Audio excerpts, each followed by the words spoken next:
Liz Truss wants to be different. My name's Mike Cashman. Channel is Britannia Waves the Rules. Please subscribe. A couple of years ago, when I was predicting Boris Johnson's departure, lots of people said to me, there is no way that the Tories will get rid of Boris Johnson. They're in thrall to him because they think he is an election winner. And even if they did get rid of him, somebody else would come in who would be a Johnson disciple and would do exactly the same as Johnson. Now, I said, and it's in various of my videos, the Tories will chuck Boris Johnson out mid-term. They'll keep him in to start with to deal with some of the bad Brexit impact and use him as a scapegoat for that, but run him out of office a couple of years before the next election to allow somebody else to take on the leadership of the Tory party and Prime Minister, who they think will have a better chance of winning an election in probably 2024 or January 2025 possibly. And I said, if we get somebody else in, there is no way that they will do exactly the same as Johnson. They may be better, they may be worse, but they won't do exactly the same because nobody comes into office of Prime Minister in order to be a Me Too Prime Minister. Nobody goes into politics for that purpose.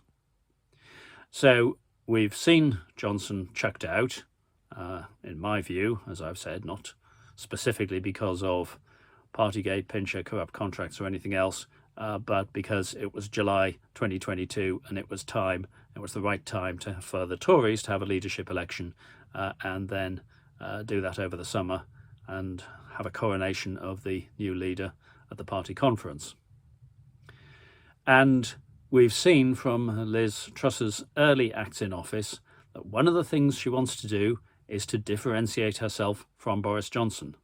She wants to be different because, as I've said, she wants, in 6 months' time, in 12 months' time, for example, to be saying, my government has only been in office for the last 6 months, for the last 12 months, and during that time, and to list off a set of achievements.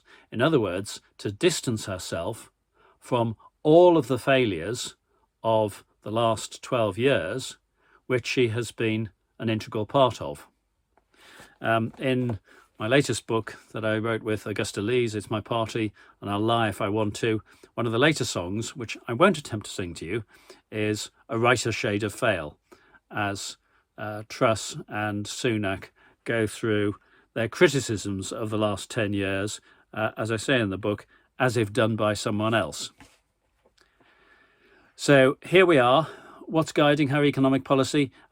It is to some extent consistent with her crazy Britannia pamphlet that she wrote with Raab, Kwarteng and a couple of others. But the key thing that's driving her, in my view, is the wish to be different. Whatever it does, a Tory MP described her policy as they're going for broke and then realised what he'd said. And broke we may be. 6 years ago, I wrote a parody song, Brexitean Fantasy. I'll put a link to it in the video. It's the first song in my first satire book, Brexit's a Trick Not a Treat. 13th of June 2016 I wrote it, and it predicted that if we started with Brexit, then the results would be bad for the value of the pound. I actually passed this opinion on in a professional context shortly after the referendum. A senior manager asked me, so is this a temporary blip? I said, no, this is a permanent fall in the value of the currency.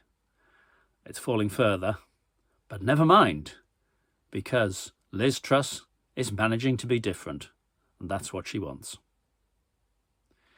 If you found this interesting, please subscribe to the channel and do go and buy the new book that Augusta Lees and I have written. And this book has got links to more than 100 videos in it. So I don't actually sing A Lighter Shade of Fail, but Augusta sings many of the songs and some very good singers sing some of the others. So you can find that on Amazon. Just search for View Delta and you'll find all of this stuff. And if you think that we're on the wrong path, then do come on the National Rejoin March, 22nd of October now in London, and hear some views on the subject. If you're undecided, come and make your mind up. I'm Mike Cashman. Thanks for your time.